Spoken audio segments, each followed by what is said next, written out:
ไปต่อกันที่สสวทจับมือ5สังกัดร่วมประชุมเพื่อปรึกษาหารือการจัดการระบบเครือข่ายในการถ่ายทอดสัญญาณการอบรมครูด้วยระบบทางไกลค่ะสถาบันการสอนวิทยาศาสตร์และเทคโนโลยีหรือสสวทร่วมกับสำนักงานคณะกรรมการการศึกษาขั้นพื้นฐานหรือสพทสำนักงานคณะกรรมการส่งเสริมการศึกษาเอกชนหรือสชองค์กรส่งเสริมการปกครองท้องถิ่นหรืออปท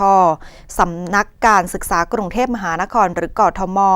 สำนักงานการส่งเสริมการศึกษานอกระบบและการศึกษาตามอัธยาศัยหรือกศนได้ดำเนินโครงการบูรณาการสเต็มศึกษาเพื่อขับเคลื่อนการจัดการเรียนรู้สเต็มศึกษาสู่สถานศึกษาให้ครอบคลุมทุกจังหวัดและทุกสังกัด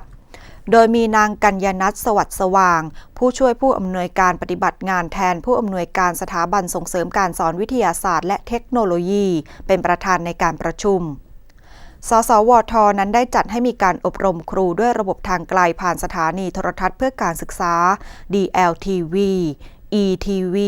และ OBEC Channel ซึ่งส่งสัญญาณไปยังโรงเรียนที่เป็นศูนย์การอบรมปลายทางทั่วประเทศจำนวน524ศูนย์ณศูนย์การอบรมปลายทางจะมีครูพี่เลี้ยงประจำศูนย์การอบรมให้การแนะนำครูผู้เข้ารับการอบรมในแต่ละศูนย์ของแต่ละจังหวัดอย่างเป็นระบบ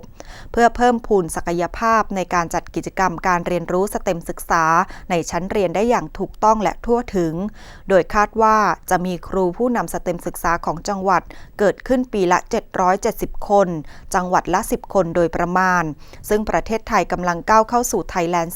4.0 ที่มุ่งพัฒนาประเทศให้มีความทันสมัยมีรายได้มากขึ้นและก้าวพ้นกับดักประเทศที่มีรายได้ปานกลางโดยมีการผลิตนวัตกรรมเพื่อเป็นรากฐานในการพัฒนาประเทศและสามารถติดต่อค้าขายนานาชาติประเทศได้